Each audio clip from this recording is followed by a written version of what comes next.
All right, we are back. It is time for the pro basketball playoffs. 20 teams, one title. Who can pull off a surprise? Who can make a deep run? And who's going to win it all? Beat the Odds starts right now.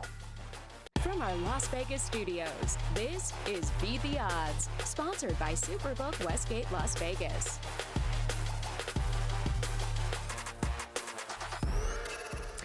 Well, welcome to our pro basketball playoff primer from inside our Las Vegas studio. I'm Dave Hall. And I'm Mariah Janos. Hopefully you cashed some betting tickets in pro football, college basketball, and now it's time to talk pro hoops. Our guys say betting the playoffs is a bit tricky. Now, if anyone is an expert on dribbling, it's Jack. And it's not just jelly donuts dribbling down his shirt. He and Teddy know their stuff. That's what we're trying to say. So coming up on today's show, Fat Jack and Teddy will talk about why betting the pro playoffs is so hard and the tools and trends they use that can help you too. Plus, we'll chat with a man who knows what it takes to win this time of year. The Hall of Famer Spencer Haywood is in studio, and we're matching pretty well today. I talked with our friends from the Westgate as the sportsbook gets ready for 2 months of playoff basketball. I'll see you guys in a few minutes. Dave, over to you. All right, thanks, Mariah. Sorry, Jack. I mean, No, it's like tradition to start the show with a joke. You're not only right. I'm going through a struggle right now. I went on a diet. I've gained like 7 pounds. I mean, I'm literally taped into this shirt. I'm one of those, I need some Spanx or something because things are not going well. Man Spanx? Man Spanx. All right, Manx. and we're off and running.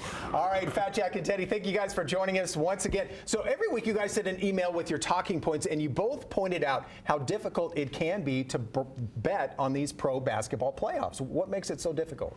Well, when you talk about the difference between the playoffs and the regular season, I'm going to start with the zigzag theory, because the zigzag theory to me is the key to understanding why the numbers move between one game and the next in a series. The theory is real simple.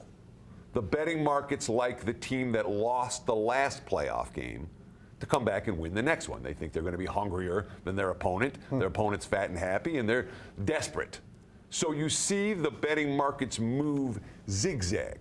The team that just won will have a lower point spread the next time around. The team that just lost will be getting more market respect than the last time. And that makes the playoffs unique in that regard. But you ask me who's going to win series?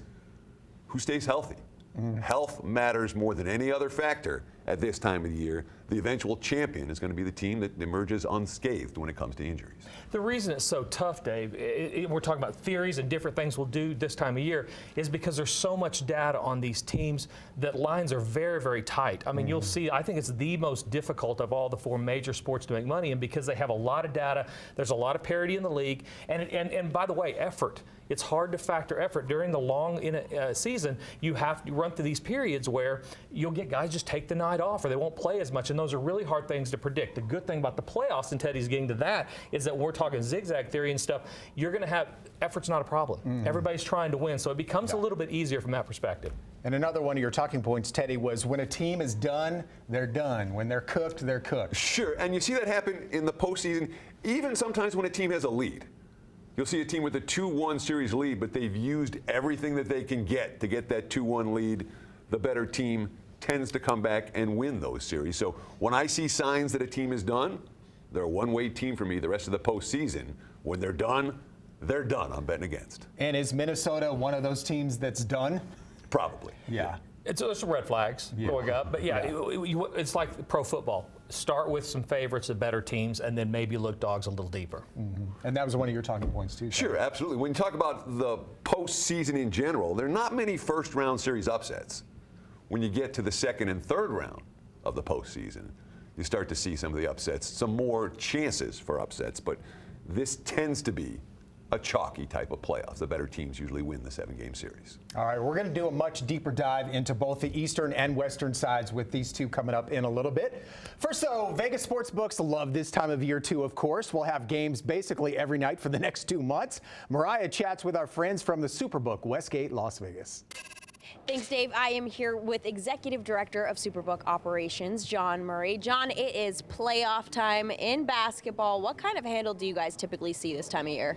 It depends a little bit on the matchups. I'm not trying to be difficult, but I need to know who's going to be in the finals. Well, I'd say in pro basketball, more than any other sport, it's very matchup dependent. If we get Boston, if we get one of the LA teams, especially LeBron James's team, or we get Golden State, it'll make a big difference for handle. Honestly, the finals a couple years ago, Milwaukee and Phoenix wasn't great for business. And can you talk to me a little bit about the zigzag theory and how that impacts the lines? I think it's too well known now. Everybody knows about the zigzag theory. Team loses one game, everybody's going to bet against them in game 2. The bookies know about it, the bettors know about it. I'd look for something else when you're handicapping these games. Now, what's the biggest difference betting the regular season versus the playoffs? Well, more than any other sport, this is the sport where the players take off a lot of regular season games. I'm talking about healthy players. But now that we're finally in the playoffs, we expect everyone to play every night. It makes it a lot easier to set the lines. You get a truer result because you know who's going to play. The last few weeks of the regular season especially are pretty painful because guys sit out a lot of games in the NBA. All right, thank you so much. Dave, we'll send it back to you in studio. All right, thanks, Mariah. Everybody loves a long shot, right? Like Jack convincing his wife to marry him. Total long shot.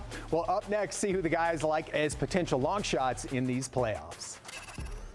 Since the pro basketball playoffs expanded to 16 teams in 1984, how many times have the number 1 seeds been knocked off in the first round by a number 8 seed? 5. Seattle was the first number 1 seed to fall in their first round when they lost to Denver in 5 games in 1994. And Chicago is the most recent number 1 to go home early when they lost to Philadelphia in 6 games back in 2012. Beat the Odds is sponsored by Superbook Westgate Las Vegas.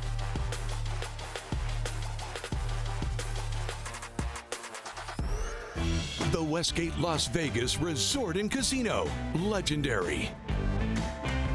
Vegas. Fun. Enjoy Westgate's classic gaming and entertainment. Savor fine dining. And experience the world's largest sportsbook, Westgate Superbook. It's all at the Westgate Las Vegas Resort and Casino. Coming at you from Las Vegas, the sports betting capital of the world. You love our show. Now you can get even more from BeatTheOddsTV.com. Betting lines, trends, and analysis of the big games. The difference between a bad beat and a big win. The interviews, the stories, plus a unique spin on sports history. Your ticket to in-depth content as seen on the show is all at BeatTheOddsTV.com. Check it out today. Welcome back to Beat the Odds. What is the lowest seeded team to ever win a Pro Hoops title? Even when they were the defending champs, Houston entered the 1995 playoffs as a 6 seed. Who did Hakeem Olajuwon's Houston team beat to win their back-to-back title? A number 1 seeded Orlando team led by a young Shaquille O'Neal, who would go on to win 3 consecutive titles of his own from 2000 to 2002 in Los Angeles. Yeah, by the way, Shaq spends a lot of time here in Vegas these days. Scan that QR code. It will zip you on over to our website, BeatTheOddsTV.com. You will find all kinds of betting information there. Now back with the boys, Fat Jack and Teddy. Let's do a deeper dive into the East. There seems to be a big 3. Yeah, absolutely. Go ahead. Yeah, absolutely. I mean, I really think there's only 3 legitimate contenders to come out of the Eastern Conference. Boston's got a top 3 offense, a top 3 defense. They're defending Eastern Conference champs. They are not a joke, and they're certainly a hungry team. They didn't win the finals last year, so Boston a team to pay attention to. Milwaukee, they won the title 2 years ago. They're the best record in the league this year. I think they're loaded. I make them the favorite. And then, of course, let's not forget Philly. Doc Rivers' squad. Doc Rivers got a ring. Mm-hmm. He's got an MVP center of Embiid, or close to MVP. We'll see if he wins the award or not. But I think Philly, legit, and when it comes to a chance to win a title. That regular season cover rate, is that a number you guys use looking ahead into the playoffs? I think it's important to know that you can't typically ride one team throughout the course of the regular season or the playoffs. I mean, if you just tail one team, you're at the most 12 games over 500 in profit. So that's what makes it so difficult. But I can tell you, when you look at those numbers, Philadelphia, if you look at that order, I would put them 3rd for sure. I don't like their free throw percentage late in the game. Embiid has problems hitting important free throws, and that becomes important not necessarily from a win standpoint, but covering numbers, which is what we're obviously trying to do. But yeah, Milwaukee absolutely loaded, best league record in the league. I think they're the heavy favorite. And out of both conferences, definitely the team that if you were just going to say this team should be relevant at the end, it's probably them. It's definitely worth noting. In the Eastern Conference, I don't see a long shot coming out. You know, in the West, we'll talk about that in a few minutes. There are a bunch of live possibilities who are not amongst the top seeds. In the East, I really think it'll be 1, 2, or 3. We're not going to see something random kill those 3 Experience, being able to win those close ones at the end. The Eastern Conference favorites all have a lot of that. And obviously that's advantageous if you can breeze through the first couple rounds. The deeper you get into the playoffs, you're more rested, your guys are fresher and healthier. We've talked about health a lot, so that can only help you, maybe eventually win the whole thing. If you cruise early, it helps you late. Every mile you put on those bodies at the end of the year, they add up when it comes to big games. Oh, don't we know? We were just talking about it during the commercial break. Still adding up for me. All right, thanks, guys. We're going to dive into the West in the next block. Well, here's another thing you can bet on: who's going to win the MVP race. Mariah is back with the front runners. With the end of the regular season comes award season. So let's take a look at the league's MVP frontrunners heading into the voting deadline on Monday. Philadelphia's Joel Embiid is the top dog in this race, especially after dropping 52 points in the win over Boston just last week. A performance that had Doc Rivers saying to the media that the MVP race is all but over.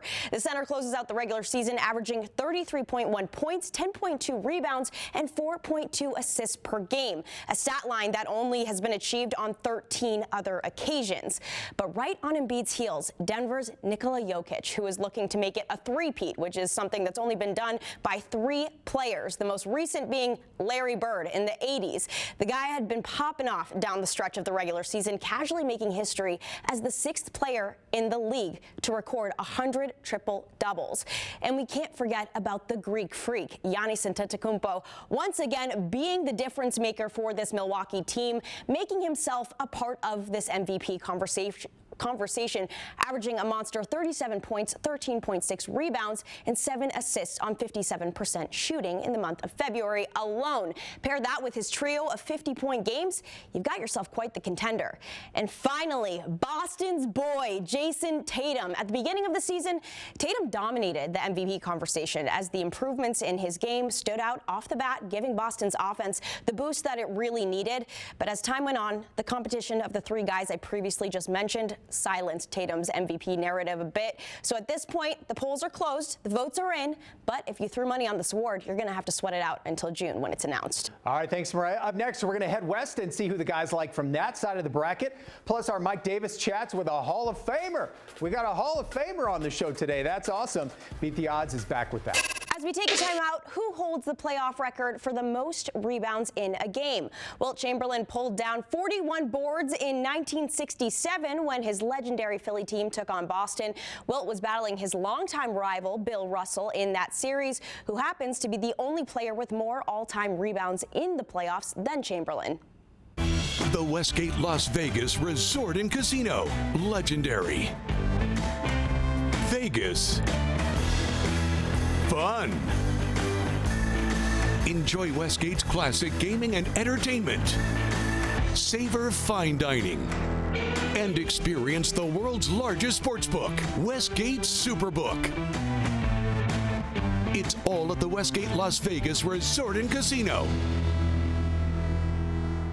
Coming at you from Las Vegas, the sports betting capital of the world. You love our show. Now you can get even more from BeatTheOddsTV.com. Betting lines, trends, and analysis of the big games. The difference between a bad beat and a big win. The interviews, the stories, plus a unique spin on sports history. Your ticket to in-depth content as seen on the show is all at BeatTheOddsTV.com. Check it out today. The Westgate Las Vegas Resort and Casino. Legendary. Vegas. Fun. Enjoy Westgate's classic gaming and entertainment. Savor fine dining. And experience the world's largest sportsbook, Westgate Superbook.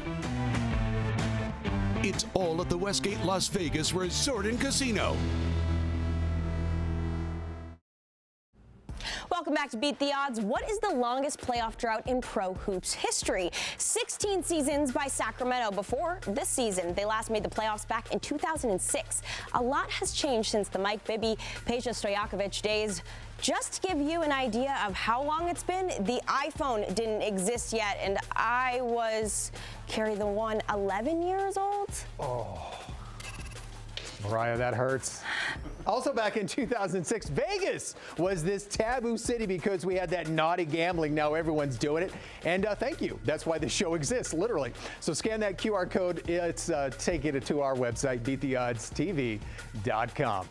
And now it's time for two legends. One, a legend for his hair. The other, a legend for his basketball. Let's send it on over to Mike Davis.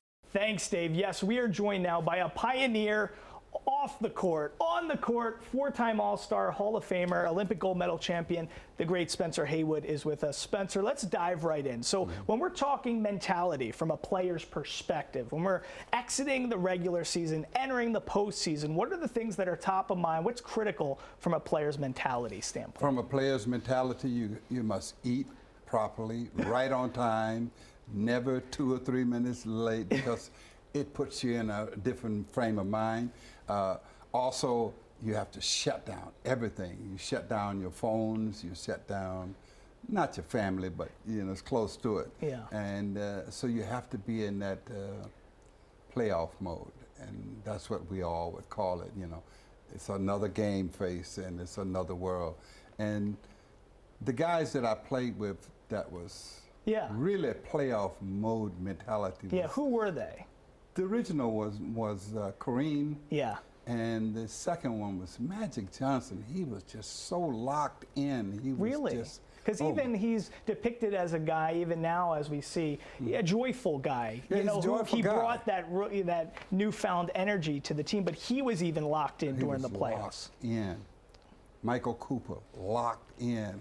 I love it. Jamal Wilkes, locked in. And you played with so many great Hall of Famers. As a Hall of Famer yourself, it's great to get these insights. So let's talk about this. You played with all those legends, even in New York with Walt Frazier, all Earl these Monroe, big guys, Earl the Phil Pearl. Jackson. Exactly. So when Bill we're talking Bradley. about sharing the ball and having a lot of superstars on one team, I think of a team like Phoenix, where they get KD, Kevin Durant gets traded midseason. Now he's got to fit in with Chris Paul, DeAndre Ayton, Devin Booker. How is he going to gel with those players? He won't have a problem because he's such a given player. He's one of those players that he brings so much goodness to the game. So he won't have a problem. And Chris Paul will make sure the ball is distributed correctly. And Kevin Durant is a great passer. You must remember. He's not just a scorer. It's not just about the fireworks with him. So when we're talking leadership, intangibles, right? I think a lot of the times we're drawn to the Durants because of the scoring potential. But you played with a lot of guys like Lenny Wilkins, Magic, guys who are great facilitators. You're dating me here now when you say I played. Listen, you look younger than me, and you're looking spry. Look at the spring has sprung in Spencer Haywood's outfit, ladies and gentlemen. But that leadership, those intangible qualities, is that the true distinction between a team being pushed over the top and winning the title? Is it the things that don't come on the stat sheet? Yeah, well, I saw a couple of bad things that happened recently. Minnesota is fighting. Yeah. And I saw the same thing with the other team in Los Angeles. Right. Fighting. It's not good. That's not good for the playoffs. And so, but it is good for the other team in LA. And that's who you're going with your gut. I know you're staying true to Los Angeles. Spencer, great to have some player perspective from a true Hall of Famer with us. Dave, I'll send it back to you.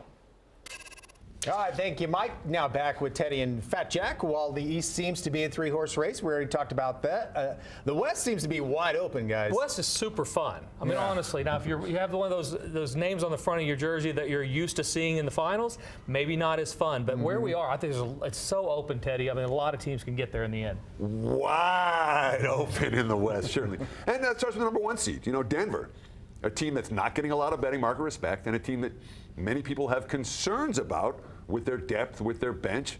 They've got a star in the center. They've got a great starting lineup. And Denver, certainly live to come out of the Western Conference. They're not the scariest team, however. Phoenix, probably the scariest team for me, at least. When we talk about Paul and Booker and Ayton and, Kevin Durant, that's a scary team. I think they're the team to beat. Of course, you have the LeBrons in LA, and they certainly played their best basketball down the stretch. Not a team that you want to take lightly. And of course, let's not forget the defending champs in Golden State. I don't know if they're hungry or tough enough this year, but I'm certainly not going to sell them short. And then you have other top seeds. You have Memphis, Sacramento, 2 and the 3 seeds. They could be first-round underdogs in their series. Yeah, when you say it's wide open, it is wide open in the West. A good opportunity to take a team that doesn't know that they're on this big stage, somebody that really overachieves, especially when we're talking about making money and betting against the number. You get a team like Utah, their preseason win total 24.5. Oklahoma City, their preseason win total 23.5. Both flew way over that, expected what they were supposed to do. So a team like one of those type of teams will make some noise in the playoffs, and also they'll be able to cover some numbers because the general public still probably hasn't caught up with how good they actually are. At this point of the season, could the betting market still be, not showing as much respect or as much love for a certain team? Is there one of those teams out there that you guys are perhaps seeing? Well, the betting markets are going to react to the season-long stats, but they're also going to react to the general opinions of the squads. Denver's the #1 seed. All right, they're not the favorites to come out of the West. All right, they're not. They stumbled down the stretch. They went 6-10 in their last 16 games. That team's loaded. Don't sell them short. I mean, can you call them a long shot? Of course not. They're the #1 seed. Right. But they're live. Memphis is another team like that. I mean, I think anytime you get a team that's done something, general public gamblers, they a lot of times cannot believe what's in front of them. So we get this time of year, we're used to seeing an LA team, we're used to seeing Golden State. But sometimes what you had for the last 5-6 months is actually what's going on, and you'll get some value with some of the best teams in a conference. And I think, as he alluded to, Memphis is one of those teams, and you have a couple more opportunities. All right, well, you two nailed Kansas City winning the football championship, and then nailed Connecticut winning college hoops a couple weeks ago. Winner, chicken dinner. Up next, see who they like to hoist pro basketball's trophy. Plus, it's our wheel of keeping it real. Oh, great. What's this week, we wonder? See what the wheel is going to reveal this time. Spencer Haywood won a ring in 1980 with Los Angeles, but which Hall of Famer was he traded for in 1979? Adrian Dantley was traded to Utah from Los Angeles for Haywood in 1979. Dantley became one of the most prolific scorers and one of the greatest undersized forwards in the game. Coming at you from Las Vegas, the sports betting capital of the world. You love our show. Now you can get even more from BeatTheOddsTV.com. Betting lines, trends, and analysis of the big games. The difference between a bad beat and a big win. The interviews, the stories, plus a unique spin on sports history. Your ticket to in-depth content as seen on the show is all at BeatTheOddsTV.com. Check it out today. The Westgate Las Vegas Resort and Casino. Legendary. Vegas. Fun. Enjoy Westgate's classic gaming and entertainment. Savor fine dining. And experience the world's largest sportsbook, Westgate Superbook. It's all at the Westgate Las Vegas Resort and Casino. Welcome back to Beat the Odds. We've got our friend Mike Davis here on the couch with us. It's a good time to talk basketball, guys. All right, Jack, top pick. What do you got? Yeah, it's hard for me to get away from Milwaukee in the East. They've got all the pieces. They're veteran-led. I like them to get out of the East. I do like a long shot, or not a long shot, but a longer shot, Memphis coming out of the West. 51 wins this year. Get a little bit of value there because the general public doesn't believe. A long shot, Sacramento, we're still not sure exactly how good they are either. Far out exceeded their expectations. So, and I'll go ahead and play Memphis with their defense to go ahead and get it all done. Look at you. Wow. All right, Teddy. I'll take your Memphis. I knew you would. That said, I too like Milwaukee to come out of the East. I think they're the team to beat for everything. That said, Phoenix is my choice to come out of the West. That team is loaded, and they're coming together at the right time. Live long shot? I mean, if Denver stays healthy, they're elite. And I wouldn't sell Philly short either. You know, they're the talent and the hunger to win a title. So there's, I guess, 4 picks. I'm picking daisies with Memphis. You've got chalk under your fingernails. All right, we're going to end the show with a wheel of keeping it real. It's our heads on a Vegas-style slot machine. It's very rude. Today, the wheel will reveal who among us is terrible at basketball. So let's spin the wheel and see whose head pops up. Oh boy, it's always scary. Let's see. Oh, Teddy! Terrible. Not that face. That guy's got to be good. True hoops. story. Winless team. The last year I played organized ball. Winless team. I'm at the free throw line, down by 1 point, closing seconds. Brick.